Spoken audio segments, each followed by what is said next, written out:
قرآن مجید میں حضور پر بھی وقتاً فوقتاً جو گرفت ہوئی ہے، ٹوکا گیا ہے، کہیں کہیں عتاب کا رنگ ہے، عتاب کا رنگ ہے، غصے کا رنگ ہے۔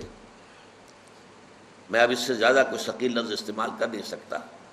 حضور کی شان میں کوئی اور لفظ، لیکن عتاب کا لفظ میں نے بہت ڈرتے ڈرتے استعمال اس لیے کر دیا کہ حضرت عبداللہ ابن ام مکتوم کے بارے میں حضور نے خود یہ لفظ استعمال کیا،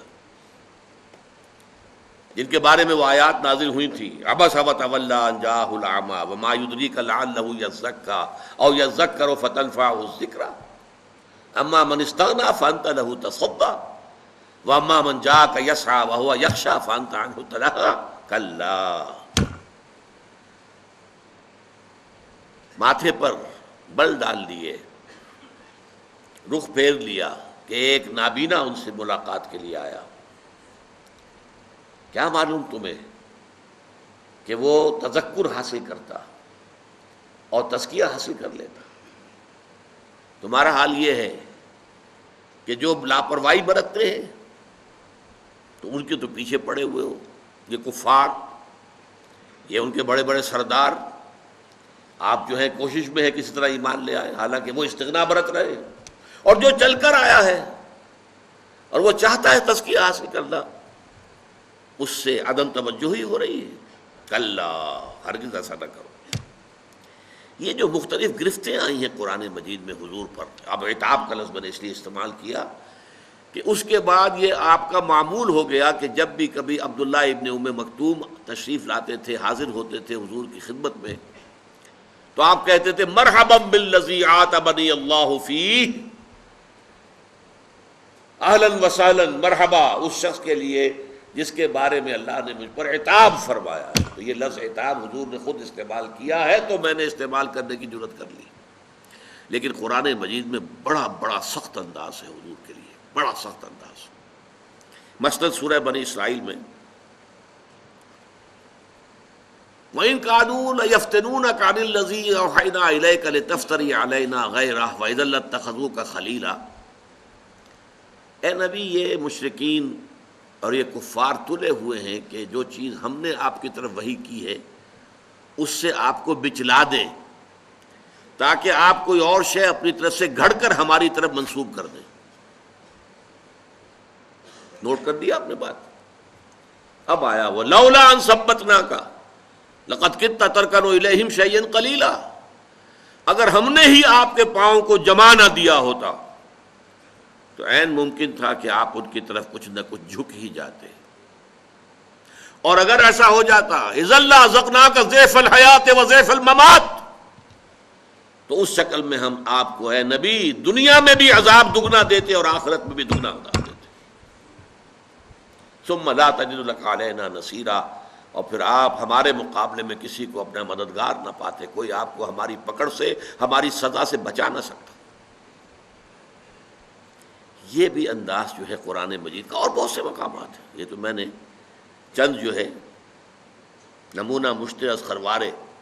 آپ کے سامنے رکھ دی۔ یہ بھی در حقیقت ایک بہت بڑا ذریعہ بنا ہے اس کا کہ یہ جو الوہیت کو حضور کے ساتھ متصف کر دینا۔ ایک اور واقعہ تو اور جو بہت مشہور ہے، ویسے حضور نے کبھی بد دعا نہیں دی، لیکن ایک موقع پر ایک جملہ ایسا نکل گیا جس کے اندر بد دعا کا رنگ تھا، واضح طور پر بد دعا بھی نہیں تھی وہ۔ غزوہ احد میں جب آپ زخمی ہوئے ہیں اور آپ کے چہرے پر وار پڑا ہے تلوار کا، اور آپ کے رخسار مبارک کی ہڈی جو ہے اس کے اندر زخم ہوا، اور آپ کے 2 دانت جو ہے وہ شہید ہوئے،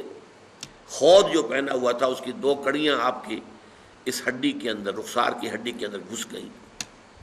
انہیں جب نکالنا چاہا، ایک صحابی نے دانت پکڑ کر کھینچا تو ان کے دانت نکل گئے، وہ نہیں نکلی، اور پھر کسی اور نے کسی طریقے سے نکالا ہے تو خون کا فوارہ چھوٹا ہے۔ پھر اس پر حضور کی زبان مبارک سے الفاظ نکل گئے، کیف یہدی اللہ قوما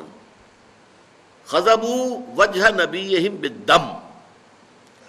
اللہ اس قوم کو کیسے ہدایت دے گا جس نے اپنے نبی کے چہرے کو خون سے رنگین کر دیا۔ فوراً آیت اتر آئی، لیس لک من الامر من شیء لیس لک من الامر شیء، اے نبی آپ کے پاس اختیار کوئی نہیں ہے، اما یعذبہم، اللہ چاہے گا تو انہیں عذاب دے گا، اما یتوب علیہم، اللہ چاہے گا ان کی توبہ قبول کر لے گا۔ یہ اختیار ہمارا ہے، اٹس اور پریروگیٹو، انگریزی میں آپ کہیں گے یہ ہمارا جو ہے یہ خاص اختیار ہے، پریروگیٹو ہے، اس میں کسی کو دخل نہیں ہے۔ اور عجیب یہ تاریخ کا واقعہ بڑا عجیب ہے کہ وہ حادثہ جس شخص کی وجہ سے ہوا، خالد ابن ولید، اس لیے کہ وہی تھے کمانڈر، کیولری جو تھی، رسالہ جو تھا کفار کا، مشرکین کا، اس کے کمانڈر وہ تھے، ایمان نہیں لائے تھے، کافر تھے، مشرک تھے۔ انہوں نے دیکھ لیا کہ وہ اب جو درا ہے جہاں پر 50 تیر انداز حضور نے کھڑے کیے تھے وہ خالی ہو گیا، پورے احد کا چکر دے کر ادھر سے آ کر جو حملہ کیا ہے، پھر 70 صحابہ شہید ہو گئے، حضور مجروح ہوئے اور بے ہوش ہو گئے، اس لیے کہ اتنا خون بہہ گیا کہ ذوف کی وجہ سے بے ہوشی طاری ہو گئی، مشہور ہو گیا کہ حضور کا انتقال ہو گیا۔ وہی خالد ابن ولید ہیں جن کو اللہ تعالیٰ نے حضور ہی کی زبان مبارک سے خطاب دلوایا، خالد سیف من سیوف اللہ، خالد تو اللہ کی تلواروں میں سے ایک تلوار ہے۔ تو پہلی بات میں نے عرض کی کہ اللہ تعالیٰ نے قرآن میں حضور کی بشریت کو بہت نمایاں کیا، اور اس ضمن میں صاحبزادہ فیض الحسن صاحب کا ایک قول آپ کو سنا دوں۔ اگرچہ ایک صاحب نے مجھ سے یہ کہا کہ آج کل حالات بہت بدل گئے ہیں اور اس وقت جو ہے یہ جو غلط عقائد ہیں وہ بڑے طوفانی انداز میں ہمارے معاشرے میں پھیل رہے ہیں، تحریک کی شکل اختیار کر لی ہے نا، جیسی تبلیغی جماعت کی ایک تحریک تھی، اس کو دیکھ کر کچھ اور مسلک کے لوگوں نے بھی سوچا کہ ہماری بھی اسی طرح کی تحریک ہونی چاہیے، تو تحریک کے مقابلے میں تو پھر تحریک چاہیے۔ عشق خود ایک سیل ہے، سیل کو لیتا ہے تھام، جو سیلاب ہے اس کو روکنے کے لیے سیلاب چاہیے۔ بہرحال اب وہ یہ چیزیں بڑے سیلاب کے انداز میں پھیل رہی ہیں، لیکن یہ کہ بریلوی مکتب فکر کے بہت بڑے عالم، بڑی شخصیت تھے صاحبزادہ فیض الحسن، ان کی زبان سے خود میں نے سنا اپنے کانوں سے منٹگمری میں ایک جلسے میں تقریر کے دوران کہ لوگوں کیا ہم عربی نہیں جانتے؟ تمہارا کیا خیال ہے ہم جاہل ہیں؟ کیا ہم نہیں جانتے قرآن کہتا ہے قل انما انا بشر مثلکم؟ ہم سب جانتے ہیں، ہم مانتے ہیں حضور بشر تھے، لیکن جیسے تم اپنے باپ کو اپنے نام سے نہیں پکارتے، ابا جان کہتے ہو نا، نام تو نہیں لیتے، ایسے ہی ہم حضور کی بشریت کو نمایاں کرنے کو توہین سمجھتے ہیں اور اس کو ہم خلاف ادب سمجھتے ہیں، بس باقی یہ مانتے ہیں کہ وہ بشر تھے، کوئی شک نہیں۔ یہ بڑا معتدل ایک انداز تھا، لیکن شاید اب یہ انداز بھی ختم ہو رہا ہو، میں نہیں کہہ سکتا۔ گمراہی بڑھتی ہے تو پھر وہ اس کی حدیں جو ہے وہ کوئی رہتی نہیں ہے، کہیں کسی جگہ پر قائم نہیں رہتی۔ تیسری چیز، حضور نے خود اتنی احتیاط برتی ہے، حضور نے لوگوں کو روک دیا کہ میری آمد پر کھڑے مت ہوا کرو۔ یہ کس قدر احتیاط کی بات ہے۔ اسی طریقے سے آپ مجلس میں ایسے بیٹھتے تھے کہ پہچاننا مشکل ہو جاتا تھا کہ حضور کون سے ہیں۔ یہ نہیں کہ کوئی مسند لگی ہوئی ہے، خاص گاؤ تکیے لگے ہوئے ہیں، اور کوئی خادم جو ہے مورچھل لے کر جو ہے اوپر سے مورچھل جیسے کوئی پیر صاحب ہوں، اور وہ ان کا جو حال ہو جاتا ہے چاہے کتنے ہی چھوٹے سے پیر ہوں، ان کی بھی جو نشست ہوتی ہے، نہیں حضور کی نہیں تھی۔ صورتحال آپ نے اپنے آپ کو بالکل انسانی سطح پر رکھا ہے، بالکل بشری سطح پر رکھا ہے، اپنے ساتھیوں کے ساتھ بالکل مل جل کر، بلکہ گھل مل کر آپ رہے، اور اس میں اس حد تک جو ہے احتیاط برتی ہے۔ ایک مرتبہ ایک صحابی کی زبان سے الفاظ نکل گئے، ما شاء اللہ و ما شئت،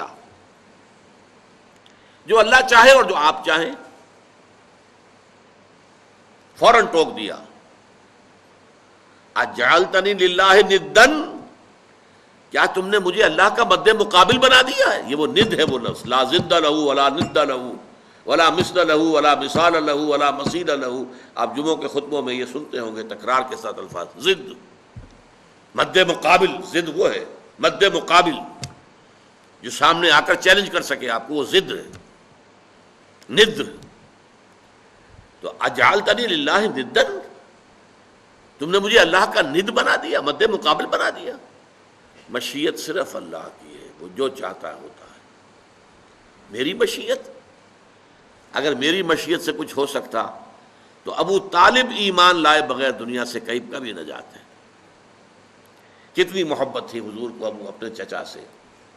کتنے احسانات تھے ابو طالب کے حضور کی گردن پر۔ ایک آہنی فصیل بن کر کھڑے رہے ہیں، پروٹیکشن دی ہے، اور پورا بنو ہاشم کا خاندان ہے کہ سردار تھے بنی ہاشم کے، تو بنو ہاشم ان کے حکم سے ادھر ادھر ہو سکتے ہی نہیں تھے، قبائلی نظام بڑا مضبوط تھا، اور وہ حضور کا پشت پناہ بنا رہا آخر وقت۔ آخری وقت بھی حضور نے فرمایا ہے، چچا جان میرے کان میں ہی کہہ دیجئے الفاظ اشہد ان لا الہ الا اللہ واشہد ان محمد عبدہ ورسولہ، میں اللہ کے ہاں جا کے گواہی دے سکوں گا کہ یہ ایمان لے آئے تھے۔ لیکن یہ کہ اس وقت عربوں کا جو ایک خاص ہوتا ہے، ایک اب کیا اسے کہیں، اپنا ایک غرور کہہ لیجئے، زوم کہہ لیجئے، کہتے کیا ہے کہ بھتیجے مجھے خوب معلوم ہے کہ تیرے دین سے بہتر کوئی دین نہیں ہے، لیکن میں یہ نہیں چاہتا کہ عرب کی عورتیں تانا دیں کہ ابو طالب جو ہے موت سے ڈر کر ایمان لے آیا۔ اب موت میرے سرانے کھڑی ہے، میں اس وجہ سے اس وقت تو ایمان نہیں لاؤں گا، یہ۔ لیکن بہرحال حضور کی مشیت پر معاملہ اگر طے ہوتا تو ابو طالب اس دنیا سے بغیر ایمان لائے رخصت نہ ہوتے۔